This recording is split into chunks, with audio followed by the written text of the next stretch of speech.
Hi everyone, this is Gilad Alper from the libertarian podcast 3 Squared, usually a podcast in Hebrew, but this time I'm hosting Artur Abramovych from the German party AfD. Before we start the conversation, let me just read very quickly a short bio of Artur. Artur was born in the Ukraine. He's been in Germany since 1998, studied literature, history, and philosophy in Paris, among other places. His diploma is about Nietzsche's influence on Zionism, which was also published as a book in 2022. Sounds interesting. He's been a freelance journalist for several years for several right-wing and libertarian newspapers and journals such as Cato, European Conservatives, and others. In 2023, his German translation of Ido Netanyahu's satirical novel Itamar K was published. I should add that Ido Netanyahu is the brother of Benjamin Netanyahu. In 2018, Artur co-founded the Jewish Caucus in AfD, called JAFD for obvious reasons, I guess. He's currently president of JFD and works as an advisor for the party in the Bundestag since 2021. Is that accurate enough, Artur? Absolutely, yeah. Thanks for having me. So the reason we're having this conversation is, I hope, kind of obvious. AfD is possibly going to become the second largest party in Germany in the upcoming elections, which I think take place in February. Who knows, maybe AfD is going to become even the largest party in the German parliament. There's a chance, I guess, we're going to discuss that as well. And AfD is interesting because it's a right-wing party. It's being portrayed as an extreme right-wing party, very dangerous, anti-Semitic, dangerous to Jews, to foreigners, to whatever, just a terrible party. And Artur Abramovych is the head of the Jewish Caucus in AfD, which of course makes this conversation, I think, very topical and very interesting. So I guess the first question I want to ask Artur is, how many Jews are there in the JAFD? And please don't tell me just one. No, it's not just one. First of all, the Israelis listening to that podcast have to know that in Germany there's only 0.1% of the population Jewish. Yeah? And when we established JFD, the party AfD had around 25,000 members, and we established JFD with 24 members. And it didn't change since that much because joining AfD is very bad for your career. This circumstance became even worse during the last few years since we established JFD. In 2018, when we established it, for example, the Secret Service for the interior, so the German Shabak. You have to know that in Germany the Secret Service doesn't fight terrorism as it does in Israel. It fights the opposition. It began exactly when we established JFD to fight AfD. And that's why joining the AfD, becoming an AfD member, became less and less attractive when it comes to professional questions. What does it mean in practice? What you run the risk of being fired from your job if you join AfD? You're being ostracized publicly. Yeah, of course. First of all, it's when you join AfD, especially when you're a successful person, sooner or later.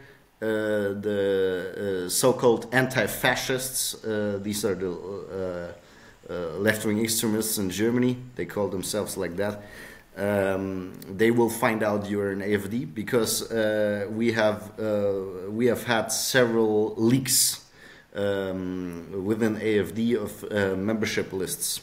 Okay, they will find out you became a member of AfD. They will find out your address. They will write it on the internet, as they did with me, for example. So, less than 1 year after I had joined the AfD, the so-called anti-fascists wrote my address back then in Freiburg on the internet. Yeah. That's very common. And the point is that you run the risk of people coming over and protesting, or actually attacking you physically? Or both?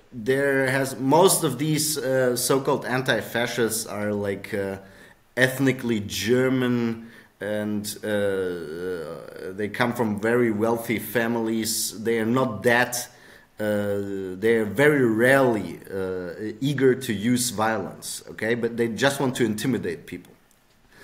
So they publish your address, and then they hope for your boss to take actions against you, which can happen, especially when you're working in the cultural sphere, because everyone is leftist there. And then the most important thing, that's a big issue we have, you can't be a civil servant anymore when you're in AfD. You can't become a civil servant anymore. There's a friend of mine who studied with me. He studied German literature and politics in Freiburg. He used to be an AfD member. Now he's married and he has 2 children. And he left the party already in 2020, I think. And then in 21, when we both accomplished our studies, he was refused as a civil servant. So they didn't refuse him legally. They just told him that it's pending still. After so many years, it's still pending. He just went to Switzerland, and now he's working there as a teacher and earning much more. I told him... So sorry, let me cut you and ask you a question that I think is relevant to what you're saying right now. I guess based on the polls in Germany, AfD is coming out number 2, obviously. Yeah. Is it possible that there's a very significant numbers of Germans that are too scared to answer, yes, I'm going to vote for AfD when being polled? And in actuality, the real support for AfD is a lot bigger than what we see in the polls? This used to be the case like in 2016, 17, and 18, when we already at that time we had, according to surveys, almost 20%. Yeah? At that time, a lot of people who were eager, the same situation you had in the US. That's why, according to the polls, Trump should have lost the election in 2016, but he won, actually, because a lot of people were afraid to answer, to say the truth. Yeah, exactly. Now that's not that much the case anymore. Because also the situation is getting worse and worse. You have to imagine that something happened which had never happened in German history since the establishment of the Federal Republic in 1949. Yeah. The Federal Republic is younger than Israel, by the way. The German economy began to shrink. Okay, it didn't even stop to grow as much as it had done. It began shrinking. So it's actually a full-blown recession. Yeah, that's why also I could say the people are much more upset than they used to be back then. Yeah? That's why I think that now the surveys are more or less, you can trust them much more as it was the case. But if that's the case, if people are not hiding their real opinion as much as they used to, and if you're saying the support for AfD back in 2018, 16, 17 was already approaching 20%, how come now it's only 25% based on the polls as far as I know? How come it's not 30% and 40%? Because if things are really getting so bad to the point that people are not ashamed anymore or scared anymore of letting people know that they support AfD, how come the support isn't much higher? I would think that by now, the recession, the immigrants, the support would be closer to 40%. The strategy, the mainstream media and the big parties use against us changed. It changed from until 2017 and 18, when we became for the first time members of the Bundestag. We got a faction there. they used to ignore us until then. Okay. But they understood that it doesn't work out because of social media and the internet in general, where you can have a direct connection to the voter, and you don't need like the mainstream media anymore. By the way, a thing that Bibi understood already in the 90s, in the end of the 90s. Anyways, it didn't work out, so they began demonizing us. Yeah.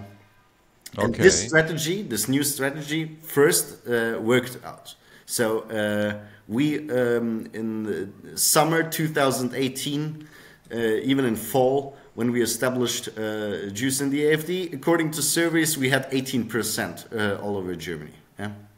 And then, on the next elections, we shrink to 10%. Yeah? Okay. People were afraid to join us. The number of party members didn't grow anymore.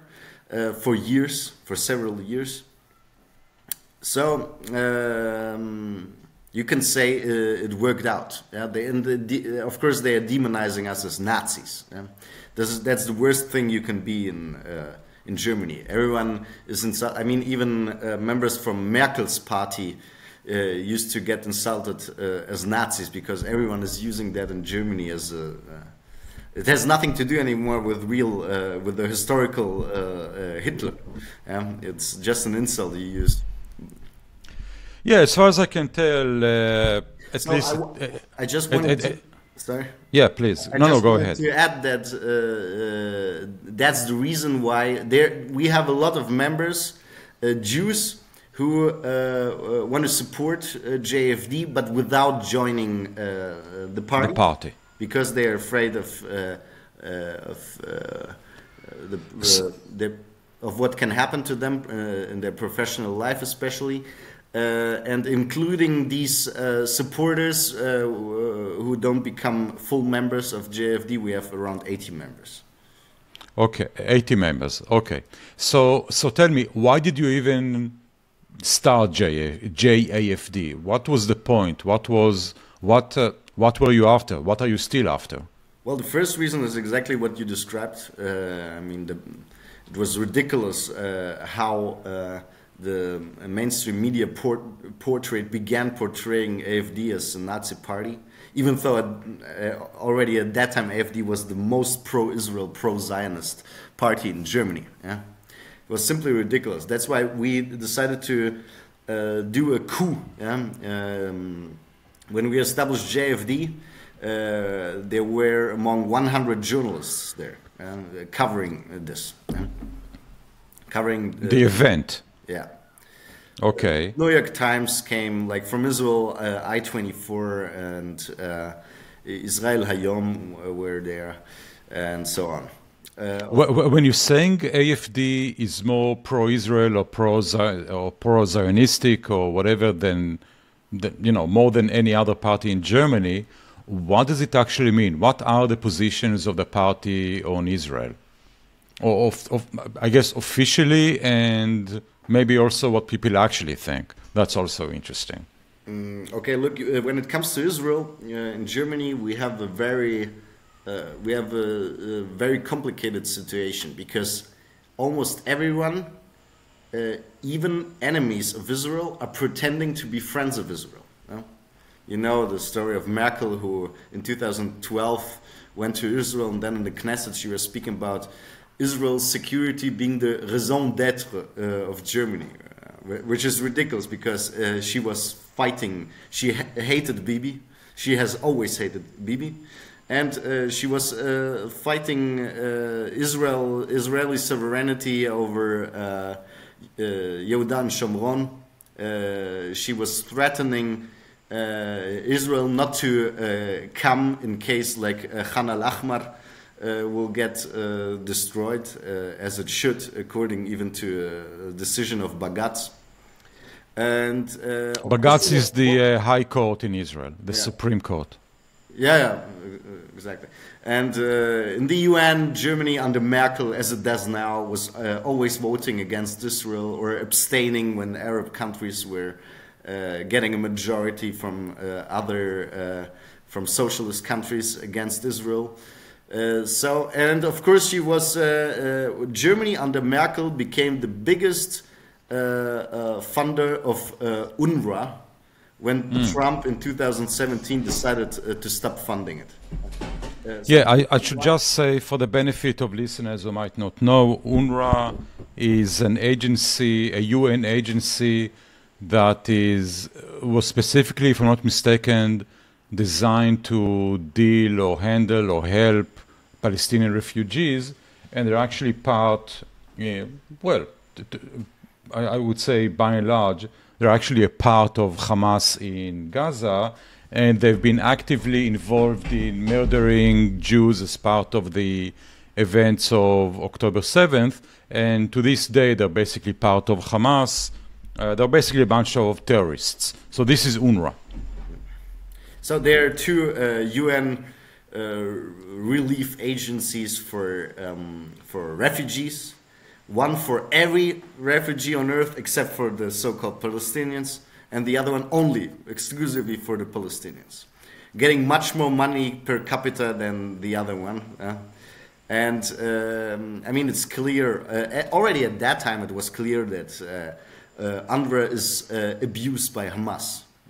There are only few European employees like on the top pretending, suggesting that UNRWA is a European organization, but actually it's a Hamas organization. Right. And okay. So Merkel pretends to be for Israel. Yeah. In practice, she hates Bibi, although she's not alone in that, even in Israel, I guess. Bibi, she also didn't want to recognize Jerusalem as the capital of Israel. But still, even her, she was pretending to be a friend of Israel. That's the problem you have in Germany. Because of historical reasons, everyone pretends to be a friend of the Jews and of Israel. Okay. The AfD, but the AfD is among all topics I just mentioned. AfD is the only party criticizing what Germany has been doing and desiring a change when it comes to that. Okay, but are there any specific positions you want to discuss or to mention? For example, we are the only ones who want Germany to stop funding UNRWA. We are also the only ones who mention like illegal Arab buildings in Yehuda and Shomron. The other parties are only speaking about what they call illegal Jewish buildings there. They say. Of course, on the other hand, Germany, at least officially, and I'm not sure if in practice, but at least officially, supported the continuation of selling military equipment to Israel during the war in Gaza, while I think a very senior position in AfD said that he's not sure that we should do that, that it only prolongs the war, and maybe Germany should stop selling weapons to Israel. That made big news in Israel. Yeah, look, when it comes to that, it's the same. The German government decided not to import ammunition and weapons anymore to Israel. For already months, there has been no imports of weapons and ammunition anymore. When it comes to sorry, so this is again the same pattern. Officially, the ruling parties in Germany support Israel. In practice, they are very much anti-Israel, and you're saying that in practice, there has been in place an embargo on selling weapons to Israel during, or at least partly during the war in Gaza. Exactly. And when it comes to the AfD, we have no official position yet when it comes to the export of weapons to Israel. And there were people in the AfD who didn't want to sell German weapons to Israel. But that's not an official position yet, and there has been no document so far stating that. Okay, so let's assume for a second that so let's assume for a second that the position of AfD on Israel is positive. AfD supports Israel.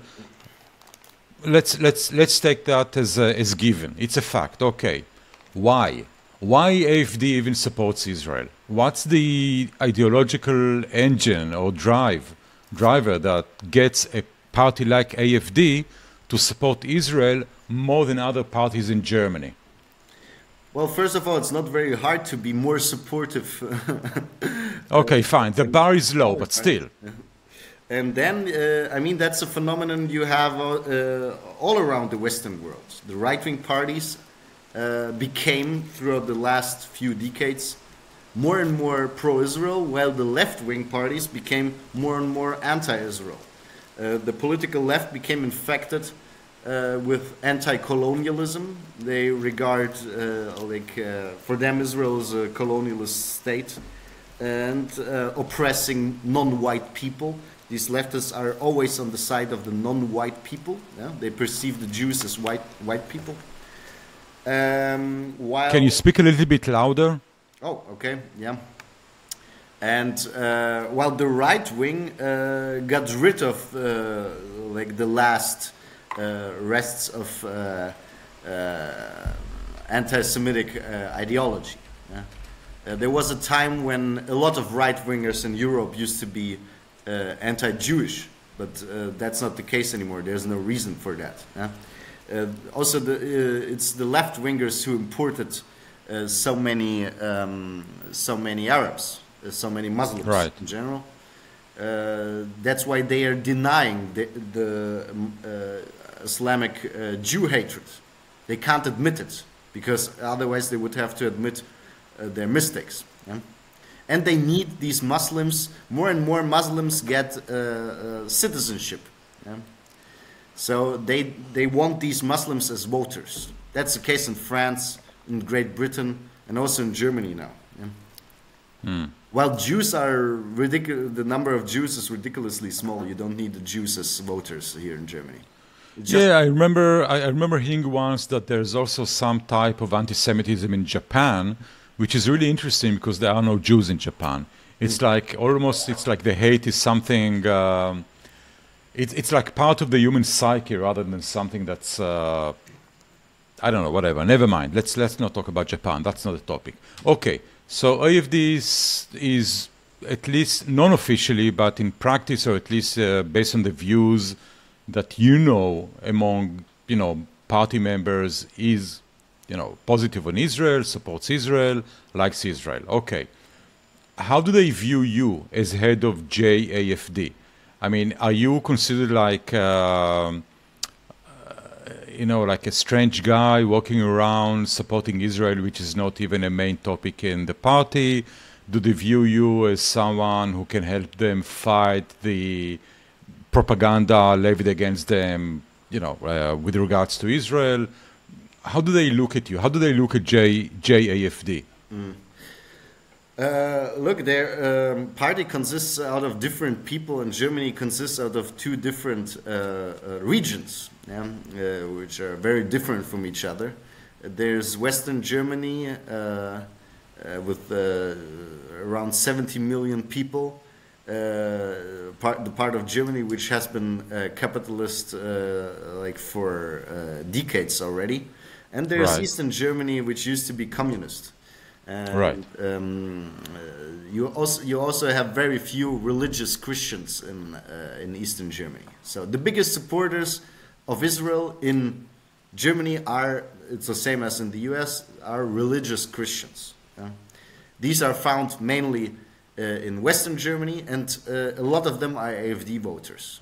These people are very glad, of course, that JFD exists. This is exactly what they wanted to. Actually, when I joined the party at the time when JFD didn't exist, because I was one of the founders, they approached me and they told me I should do that.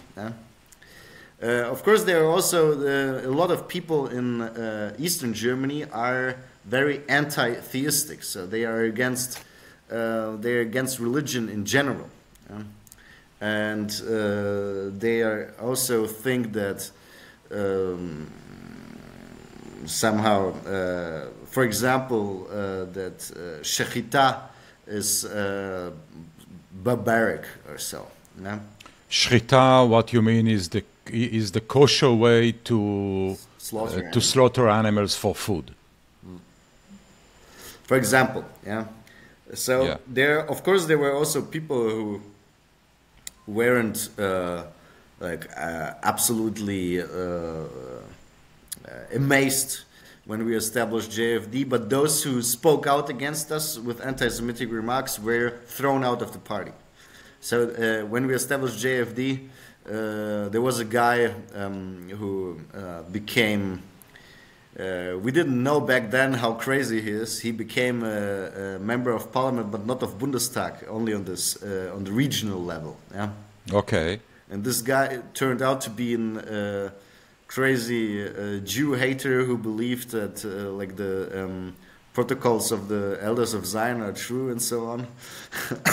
Okay. And he was against, of course, JFD, and he got thrown out from the party after we. Okay. Look, I have to say that my view. I mean, you sometimes read headlines about some member of AfD saying something that looks negative towards Jews, Israel, or whatever, and immediately is being slated as an example of why AfD is a dangerous anti-Semitic party.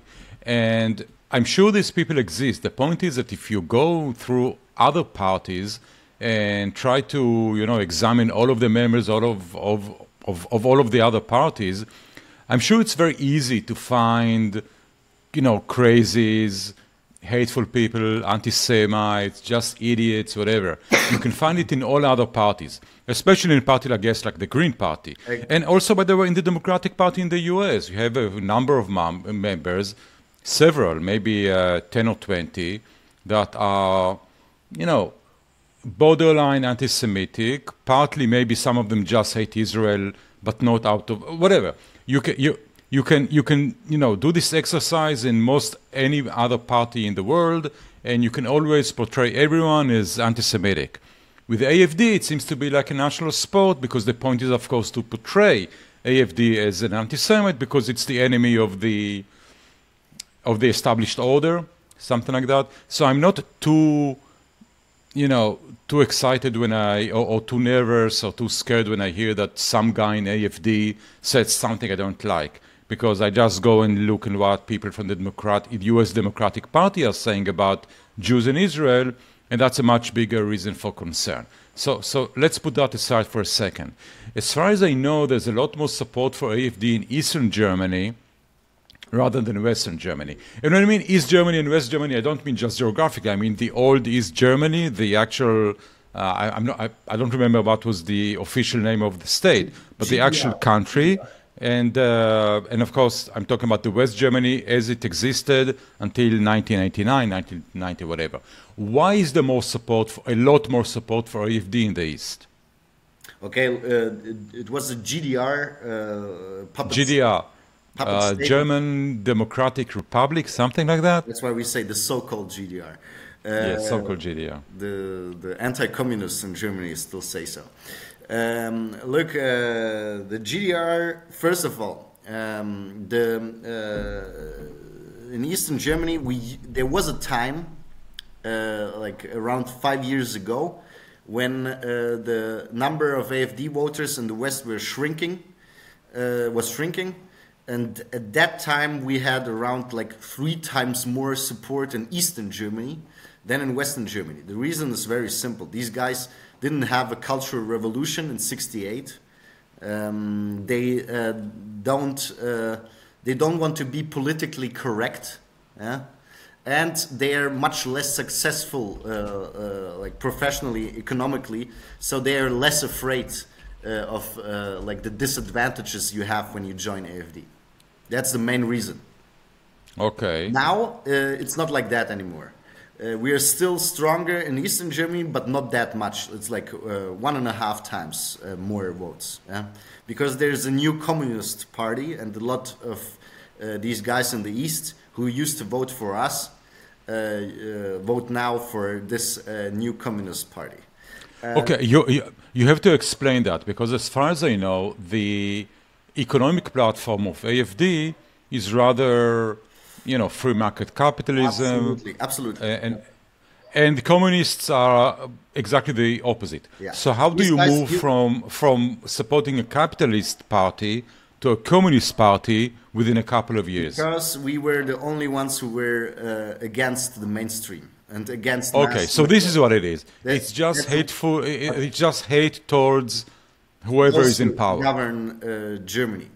So it's very complicated. We have in Germany is becoming more and more socialist. If you earn if you have a normal, good income, if you earn around like 5,000 euros or 6 a month, then you already have to pay 50% taxes. It's crazy what's going on. 50% income tax? Yeah, overall with the including the health insurance. If you don't have a private health insurance, but the state health insurance, the public one, and most people have to have it. So only under certain circumstances you are allowed in Germany to have a private. Wait, but on top of that you have VAT, right, or a sales tax? Sorry, I don't know that in English. What? VAT? Oh, a VAT sales tax, which means that when you buy something in the grocery store... We have 19%. 19%. So you're saying you're paying 50% of your income. Is it 50% only on the last... sorry, okay, so 50% of your income, of your salary, of your wage, and then another close to 20% sales tax when you buy stuff in the grocery store. Yeah. That's a lot of taxes. Unless it's books, then you have 7%. Only for certain books. Okay. Books. Okay, fine. Okay, fine. I think that they maybe have some kind of an exemption on food rather than books, but fine. Okay. So Germany is becoming more and more of a socialist country. Yeah. Are people overall becoming more and more, socialist, believing more and more in central planning, high taxes, and less on, entrepreneurship, all of the freedoms that supposedly capitalism brings us? The people themselves are much less capitalistic than they were, say, 30, 40 years ago? I would say that the Western Germans became more socialist than they used to be. In case of the Eastern Germans, probably it didn't change that much. You have to know that the German soul, if you want to put it like that, differs a lot from the Jewish one. Okay, in Judaism, there's a culture of discussing stuff, even fighting with each other about certain topics. The Germans, they love to have one opinion. Okay, to share. When you say fighting, you mean a heated argument, not a physical fight, but a heated argument. Jews are not that good in physical, or at least they used to be. I mean, our army is good, but we don't used to beat the shit out of each other. Yeah? No, which is a good thing, by the way. That's rather a Balkan thing. Yeah? Anyways, Jews love to argue. Okay, they love arguments, even within the family. The Germans don't do so. The Germans, they love to share. They feel comfortable when they share one opinion. This has always been the case. Okay, that's why Nazism rose to power. That's why there was so few resistance against Nazism, and that's also the reason why it took so long until finally a right-wing party managed to establish itself in Germany. When you compare us to the nations around, like Poland, Hungary, France, Italy, even Great Britain, or the Netherlands, yeah. The right-wing parties in these countries are much bigger and much more successful than in Germany, and they are much older also. Yeah, also in Austria. Yeah, in Austria you have a different mentality because they are Catholics. And also their fascism, the Austro-fascism, was very different from Hitler. It was a Catholic and non-anti-Semitic kind of fascism. Interesting. Even though they speak German, their mentality differs a lot from, especially the Northern German mentality.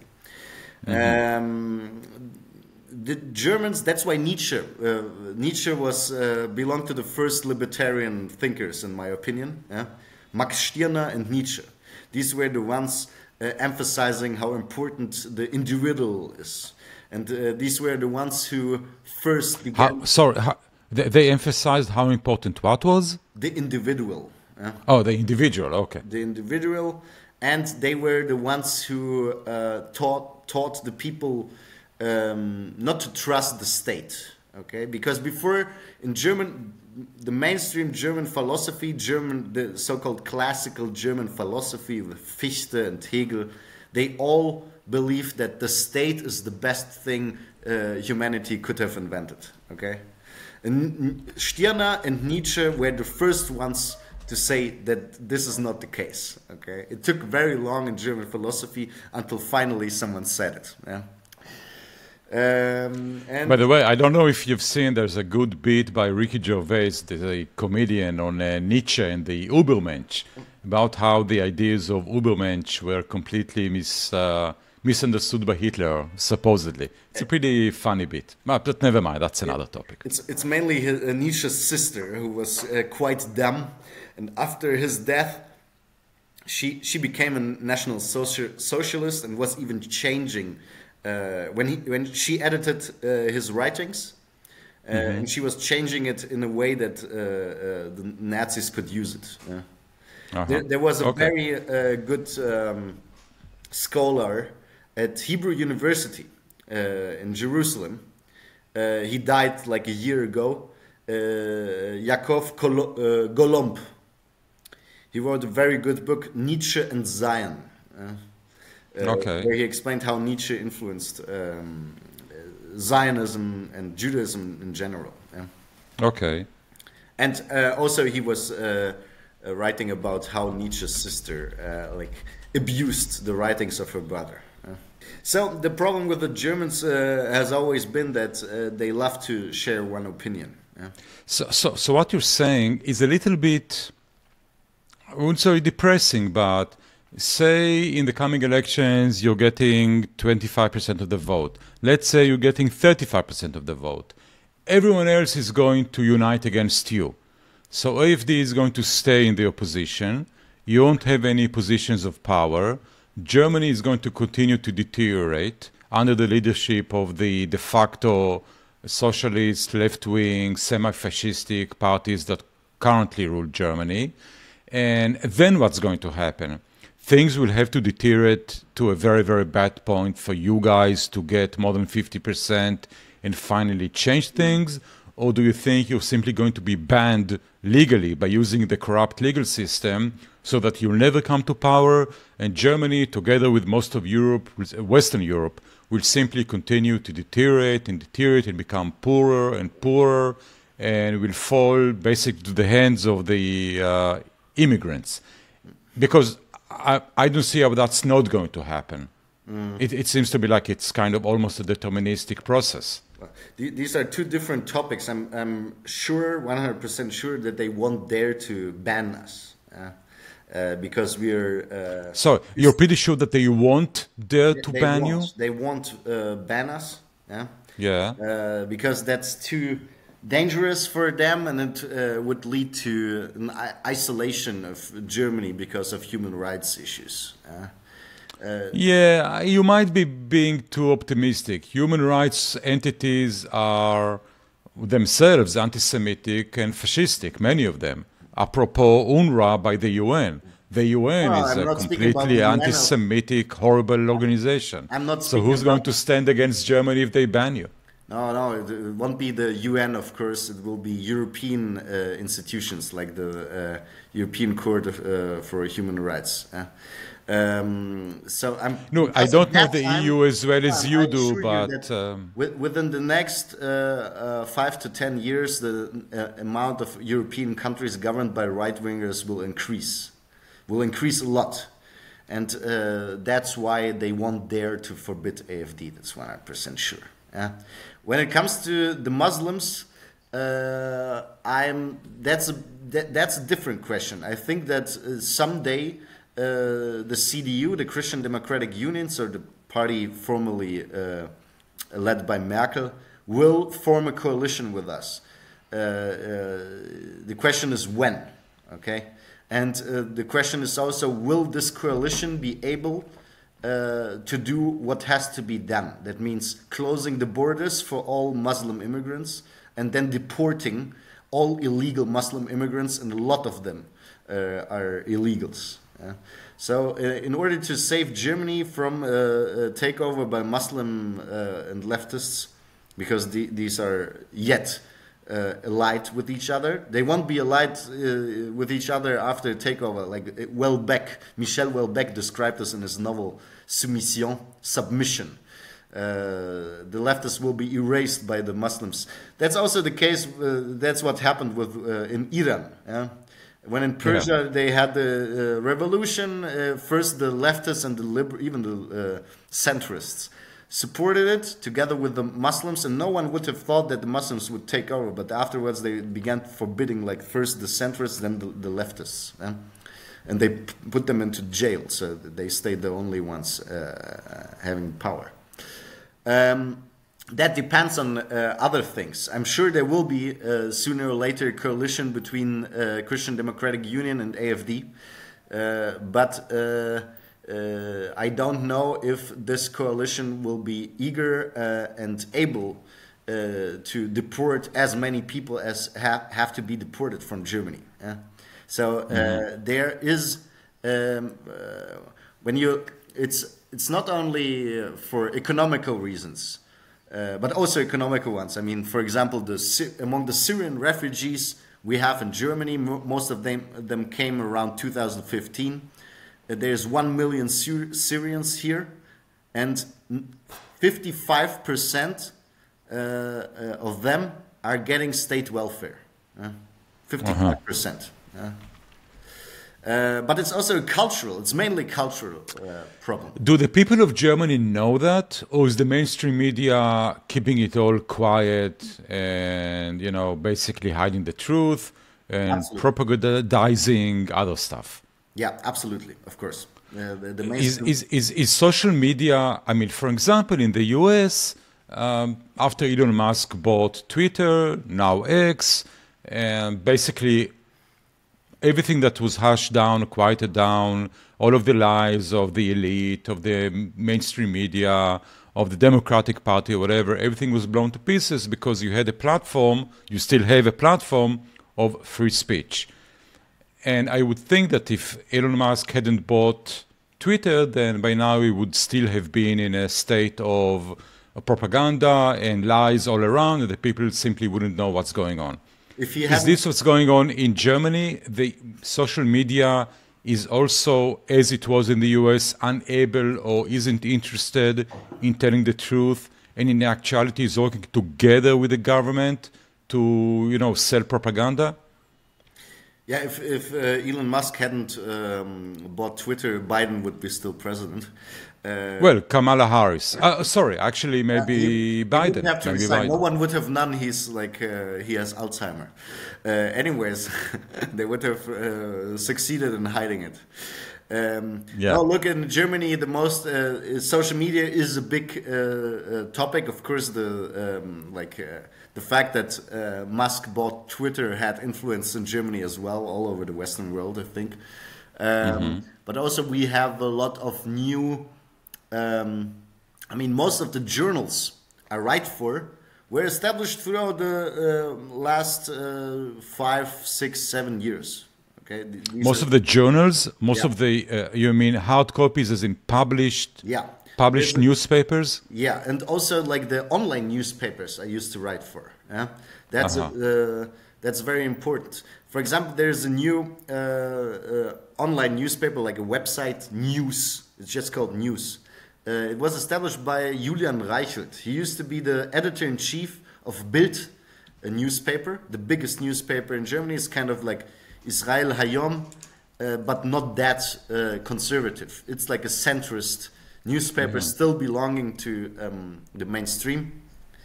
And he was thrown out from there officially because he had molested a girl doing internship at the newspaper, but later it turned out that actually the girl had molested him. She wanted. The girl who's molested him? Yeah, she wanted to have an affair with him, and not the other way around. Oh, poor guy. Because their WhatsApp chat was shown to the court, and then it turned out that it was the other way around. Now, the real reason why he was thrown out was that he was too conservative. Yeah, and then he established this new online newspaper, News, which is very successful. Yeah. There are a lot of friends of mine working there. Among them also a Jew. He belongs to the most important reporters there, Amir Makatov, also from the former Soviet Union. So projects like this, like this, are changing the German, like the discourse. Yeah? The public discourse. Yeah. Okay, so you're saying the mainstream media in Germany is losing power? Absolutely, yeah.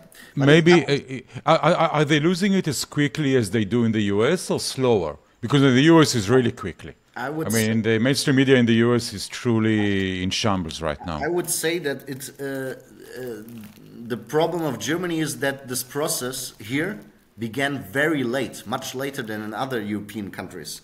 And much later than in Israel. In Israel, it began like in the end of the 90s, when Bibi took over and decided not to give interviews anymore to like the press. And then Israel Hayom was established, and it changed a lot since. But in Germany, you still don't have a right-wing TV channel. Okay, there's no Fox News or Channel 14. In Germany. Yeah, it changes right now. The first right-wing radio station in Germany, it operates actually from Switzerland, because in Germany they weren't allowed, and it was only a few years ago.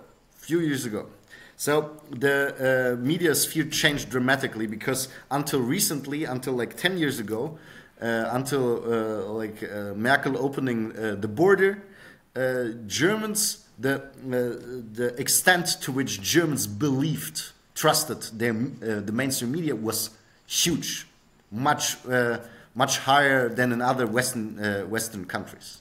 Okay, so it's changing right now, very, very fast, I would say. So that maybe reminds me of another question. Are most of your AfD supporters younger or older people? It's the ones who vote the fewest, the least for us, are the elderly people over 60.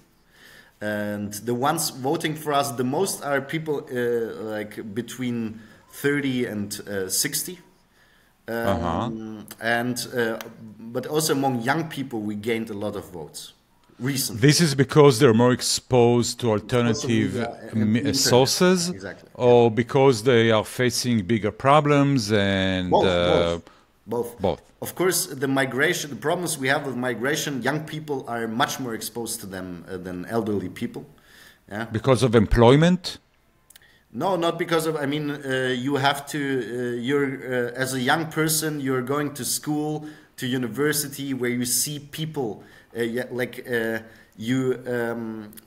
can't reject seeing what's going on. Like you see how the society changes. Well, elderly people, they already, the people they talk with are old friends, their family, they don't leave their house that often, they don't know what's going on, and they are still trusting the mainstream media. That's why especially elderly people are voting for us, and they are much more... they have this classical German mentality that belonging to the opposition is something like something that a decent person doesn't do. Yeah, exactly.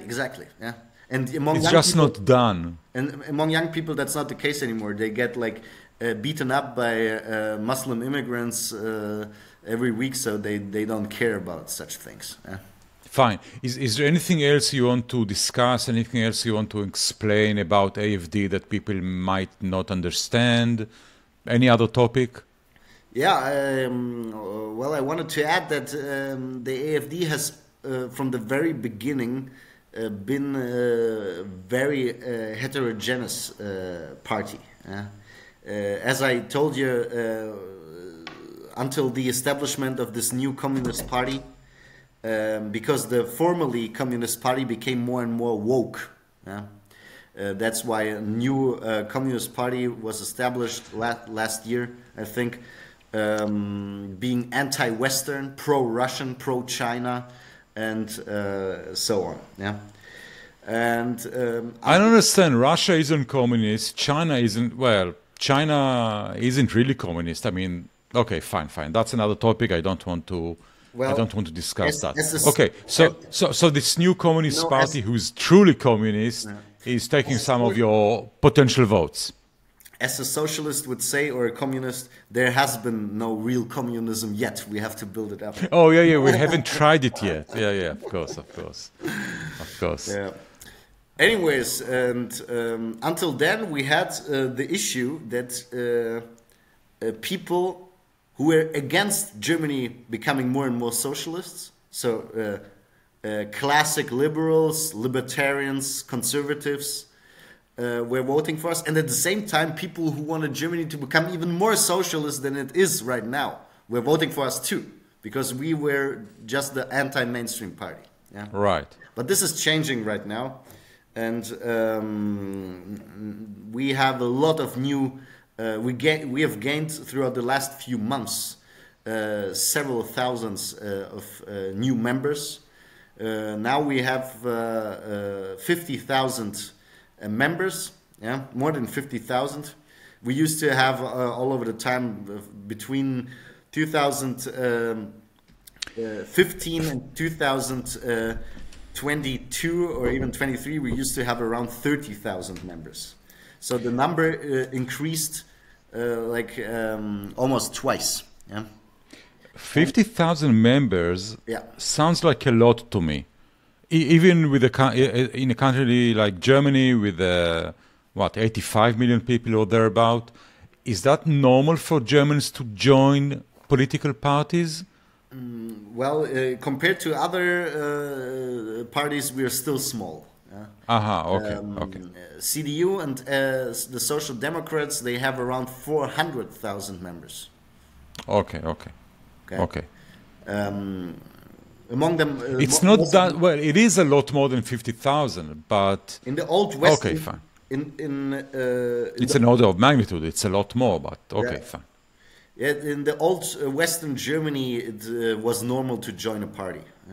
Yeah? So you had around probably between around 10% of the population were a member of a party. Yeah? It was nothing special to be a member of a party. Okay. Last question from me, at least. Do you think that the interview or the conversation that Elon Musk did with your party leader, Lisa Weidel, if I'm pronouncing your name correctly, do you think that conversation helped you significantly? Is it like changed the way people that the way people perceive the party, or is it just another thing that happened on X and no one really cares? No, I think it was very important that this conversation happened because it forced the mainstream media to acknowledge that AfD is getting more recognition outside of Germany than inside of it. Yeah? And recognition by much more powerful people the mainstream parties used to get recognition from. Yeah. So the stance, for example, the stance of CDU towards the Trump government changed throughout the last few days. Yeah?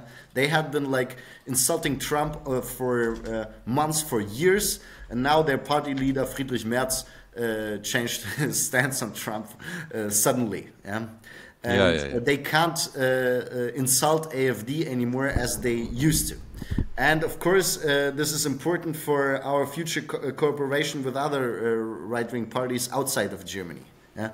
If we get recognition from someone like Elon Musk, it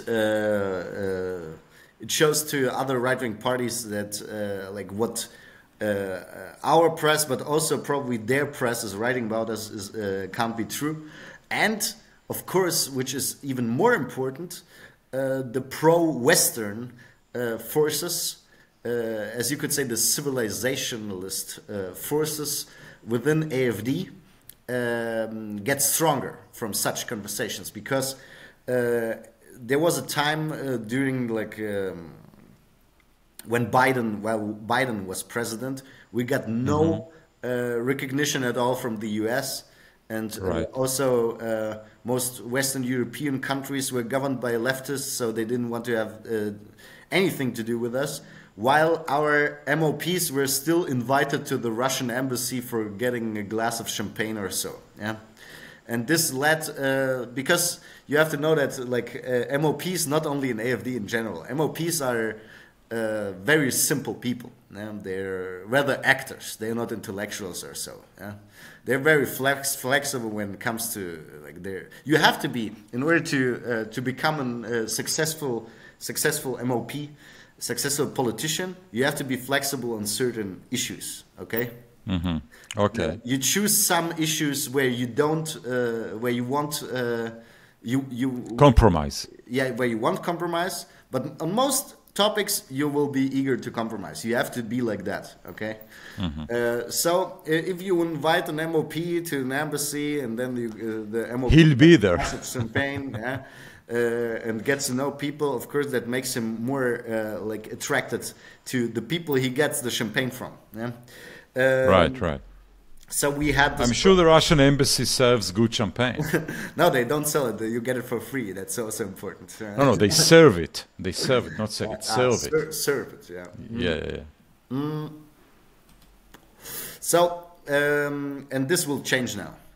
I'm really glad that Trump won the elections, because this will make AfD like it will let the pro-Western forces within the party win again. Become stronger. Yeah. Okay. I think we can probably stop here. When are the elections? February, but when exactly? 23rd, exactly in a month.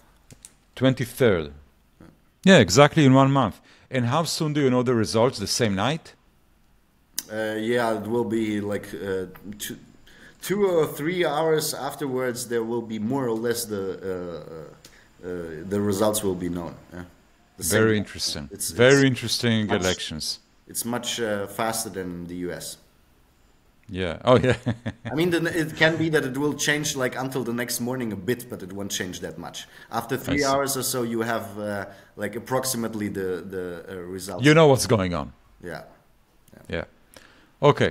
Okay, Artur. Thank you very much for this conversation. Yeah, thank you. I wish all the luck to AfD. I think you're an important party. If I were German, I would certainly vote for AfD, although if I were German, I probably wouldn't even live in Germany anymore, but that's another topic altogether.